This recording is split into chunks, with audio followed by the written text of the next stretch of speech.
두 번째 취재 수첩도 열어보죠. 유명 아이돌까지 성추행을 했다라는 의혹이 제기됐는데 그 소속사 대표가 여성 대표라서 사건이 좀 커지고 있는 것 같아요. 여성 대표의 성추행 의혹 사건 그 발단도 한번 저희가 취재해봤습니다. 함께 보시죠.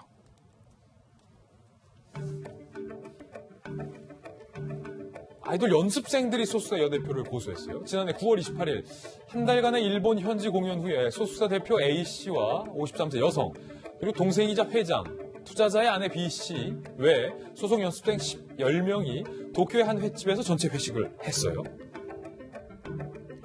소속사 대표와 그리고 회장의 아내 B씨가 둘 다 여성이죠. 일부 연습생들의 신체 부위를 만지며 추행을 했다. 연습생 6명이 성추행 혐의로 고소를 했습니다. 연습생 1, 혹시 데뷔를 못하게 될까봐 속으로만 썩히고 있었다. 연습생 2, 정신과에 다니며 약물을 복용 중이다. 현장을 목격한 미성년자 연습생 3, 이런 게 연예계 실체인가 하는 생각이 들었다. A씨와 B씨는 해당 의혹에 대해서 혐의를 부인했습니다.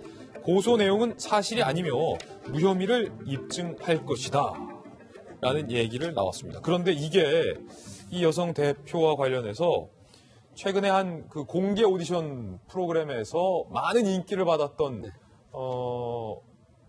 한 그 아이돌도 나도 연루돼 있다라고 얘기를 해서 이게 더 지금 커지고 있는 사건이에요, 팀장님. 저도 이제 프로듀스 101 관련해 가지고 제가 이 프로를 몇 번 봤었거든요. 팀장님도 보셨군요. 예, 저도 이제 가끔 봅니다. 그런데 사실은 작년 9월 28일 일본 동경 신오쿠보라는 데서 1개월 공연을 마치고 횟집에서 회식을 하는 상황인데 뭐 객관적인 걸 보면 술을 좀 한 상태이지 않았을까. 사실 그 기획사 대표라고 하는 부분은 막강 권한이 있거든요. 예를 들어서 연습생을 키워내가지고 데뷔를 시킨다든가 가요 기획사이기 때문에 그런 측면에서 연습생 5명과 미성년자 연습생 2명이 10대 연습생 2명이 있었는데 여기에서 아주 민감한 부분 남성의 특정 부위를 소위 추행을 하는 그런 형태가 반복이 됐었다라고 해요.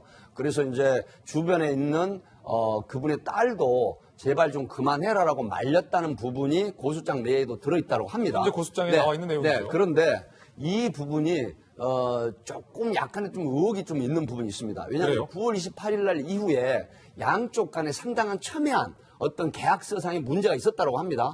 그래서 그 당시 만약에 소를 제기를 한다라고 하면 연예계 데뷔가 어렵다라든가 또 기획사라든가 소속사로부터 상당히 어떤 불이익을 받을 염려가 있기 때문에 그럴 가능성은 있습니다. 그럼에도 불구하고 이 사실인 것은 틀림없다라고 주장하는 건 그곳에 있는 참고인의 진술에서도 나온다고 합니다. 그래서 사람이 사람을 추행하는 부분, 여성이 남성을 추행해도 강제추행, 성폭력 처벌이라는 특례법의 강제추행이 성립이 되기 때문에 이런 부분은 검찰에서 지금 명확한 그런 진위를 밝혀야 하지 않을까 싶습니다. 그렇군요. 이 고소한 6명의 아이돌 연습생 중에는 앞서 말씀하셨던 것처럼 유명 오디션 프로그램의 아이돌 연습생도 포함이 되어 있는 건데 일단 소속사 대표는 전면 부인하고 있는 그런 상황이죠? 그렇습니다. 우선 이게 발생한 장소가 일본이잖아요. 그런데 설령 외국이라 하더라도 우리나라 사람이 우리나라 사람에게 하는 행위이기 때문에 이게 범죄가 된다면 처벌 가능합니다. 우선. 그리고 좀 전에 백 팀장님 그 말씀하신 대로 이게 연예계의 일은 상당히 여러 가지 고려해야 될 것들이 있어요. 특히 기획사 내부의 일이잖아요. 그리고 또 기획사 내부에 어떤 갈등이 있었고 그 갈등이 빌미가 돼서 이런 고소까지 이어졌다고 한다면 과연 정말 고소한 내용대로 정말 강제추행인가 아니면 거기에 미치지 않는 행동이 있는데 이거를 활용한 것인가 여기까지도 경찰이 아마 꼼꼼하게 따져볼 것으로 보이고요. 그리고 또 지금 일단 고소 내용이 사실이 아니라고 기획사 그 대표와 회장 측은 이제 얘기를 하잖아요. 그런데 물론 이런 내용, 이런 이야기를 지금은 뭐 당연히 할 수 있겠습니다만 현장에 있던 사람이 굉장히 많습니다. 그리고 전해지기로는 그 성추행을 했다고 지금 지목된 그런 거 고소를 당한 회장 아내의 그 딸이 현장에서 봤다는 얘기인데 그럼 그 딸에 대한 그런 그 조사를 좀 집중적으로 한다면 현장에서 어떤 일이 있었고 어떤 수준이었고 당시에 누가 어떤 행동을 했는지를 밝혀낼 수 있는 좋은 장소가 되지 않을까 생각됩니다. 예, 두 분과 함께 취재 수첩 오늘도 두 가지 사건 풀어봤습니다. 감사드립니다.